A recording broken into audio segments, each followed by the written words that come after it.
Gannavaram airport దగ్గరికి వస్తే ఈ గుర్రాలు అని అనుకున్నాను, కానీ గుర్రాలు కావన్నమాట. ఈ గుర్రానికి మరియు గాడిదకి రెండింటికి కలిపి పుడితే ఇదిగో ఈ టైప్లో ఉంటాయి అన్నమాట. చూడండి, వీటిని కంచర గాడిదలు అంటారన్నమాట, గుర్రం కాదు. ఇది చూస్తున్నారా, మన ఎయిర్పోర్ట్ దగ్గరలో మేస్తున్నాయి.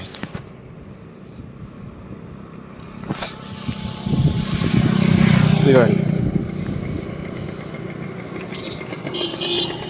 గుర్రం అయితే అసలు కాదు, ఇది కంచర గాడిదలు అంటారు. ఇటు గుర్రం మరియు గాడిదకి రెండింటికి కలిపి పుడితే ఇలా ఉంటాయి. అది కదా పిల్ల, నాన్న తల్లి పిల్ల బాగున్నాయి.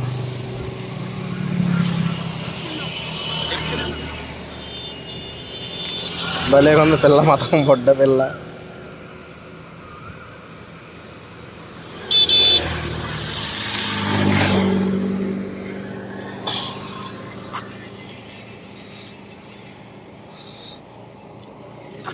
Hey, hey.